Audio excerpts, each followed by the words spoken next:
Here's another doubt that I had about Judaism before converting to Islam.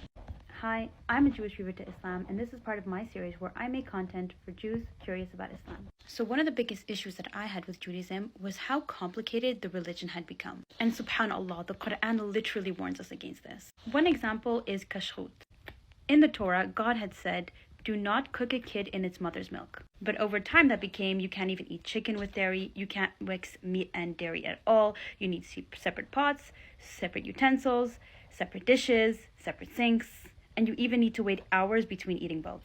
And to me, that just felt like religion kept getting heavier, not clearer. Same thing with Shabbat. In the Torah, God says to cease work and rest on the seventh day. But over time, that became pages and pages of restrictions. You can't tear toilet paper on Shabbat. You can't cut a cake with writing on it. You can't carry around your keys. You can't shower. You can't do so many everyday things. So I didn't struggle with obeying God. I struggled with how much the religion was being overcomplicated by human beings. I want to ask that Jewish woman who converted to Islam, she does not use her real name on social media, so let's call her Hagar. Why she thinks that wherever Islam has gained a significant presence in the West, crime, rape, and murder have increased. Why are the places where women have the fewest freedoms, Iran, Pakistan, Yemen, and Afghanistan, are countries ruled by Islamic law? Why, in Sweden, for example, do Muslims make up 11% of the population but account for 63% of rapists? Why, in Israel, is the Muslim minority that makes up 1/5 of the population responsible for more than 80% of murders?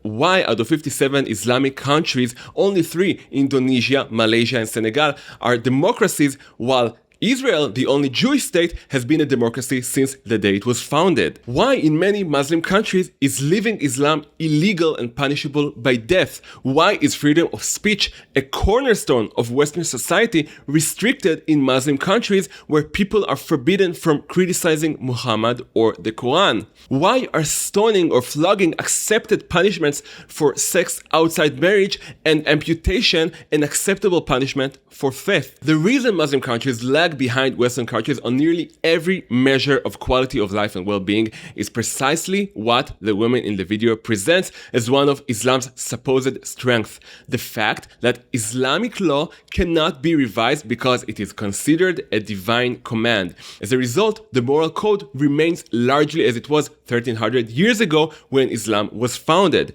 Judaism, by contrast, has halakha, a word derived from the Hebrew verb to walk. It moves, develops, and changes over time. That is why Judaism can integrate into every modern Western country,